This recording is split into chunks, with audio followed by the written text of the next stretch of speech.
네, 짜장면 곱빼기 주세요. 한 그릇 더 먹겠습니다.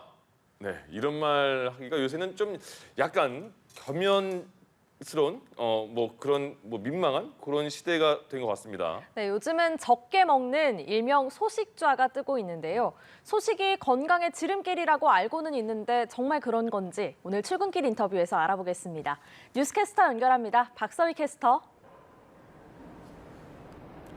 네, 금요일 출근길 인터뷰에서는 서울 성모병원 가정의학과 김승재 교수를 만나 얘기 나눠보겠습니다.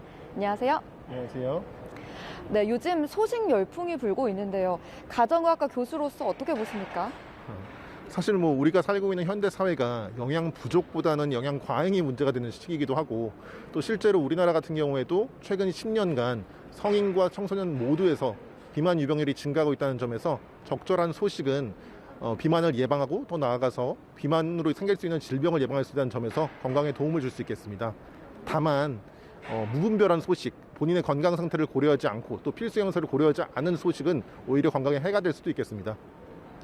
근데 소식하면 배가 정말 고프거든요. 이게 건강에 좋은 게 맞습니까?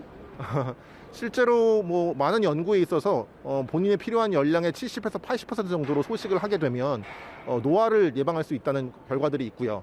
노화의 원인 중에 하나가 우리 몸이 대사되는 과정에서 발생되는 과도한 활성산소 때문인데, 아무래도 소식을 하다 보면 이런 대사 과정이 줄어서 노화를 늦출 수 있고, 더 나아가서 노화로 인해 발생할 수 있는 여러 질병들을 예방할 수 있겠습니다.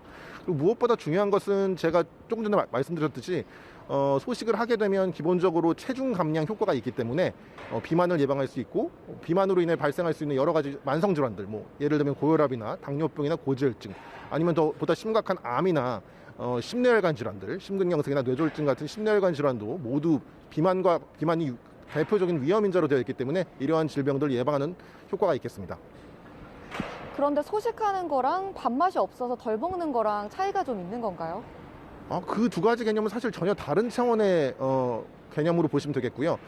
소식이라는 것은 말 그대로 음식을 적게 먹는다는 의미고, 밥맛이 없다는 얘기는 본인이 먹고자 하는 욕구, 즉 식욕이 저하되었다는 얘기이기 때문에, 물론 식욕이 저하되어 있으면 소식을 할 수 있겠지만 식욕 저하 여부와 상관없이 본인이 의도적으로 체중 감량이나 다이어트 등을 위해서 적게 먹을 수 있기 때문에 두 가지 개념은 관련성은 있으나 좀 다른 차원의 개념이라고 생각하시면 되겠습니다.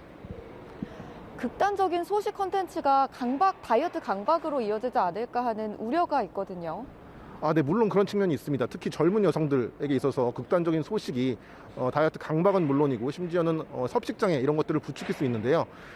대표적인 섭식장애로는 신경성 식욕부진증이라는 것이 있는데, 이 질환은 환자가 사실은 심각한 저체중에도 불구하고 본인이 체중이 증가하고 또 비만해진 것에 대해서 극도로 공포감, 어떤 걱정, 불안이 있는 분이어서 이런 분들은 사실 식사를 하고 나서 의도적으로 구토를 유발한다든지 하재라든지 이뇨제를 남용해서 체중을 막 빼려는 극단적인 형태의 모습을 보이기 때문에 사실 이런 문제로 고통을 겪고 있는 사람들이 많다는 점에서 무분별하게 언론에서 무조건 안 먹는 게 좋다는 식의 소식에 대한 홍보는 좀 지양하는 것이 좋을 것 같습니다.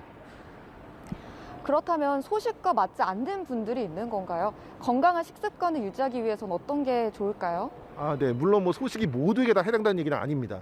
몇 가지 예를 들자면 성장기 청소년들, 이런 아이들은 사실 골고루 필수 영양소를 잘 섭취해줘야지 뼈와 근육 또 장기가 성장할 수 있는데, 이런 아이들이 무턱대고 소식을 하게 되면 오히려 성장 발달 지연을 가져올 수 있겠고, 또 노인이나 폐경 여성들, 이런 분들도 무분별하게 소식을 하게 되면 오히려 단백질이라든지 칼슘 섭취가 부족하게 돼서 근감소증이나 골다공증의 발병 위험이 올라갈 수 있겠습니다.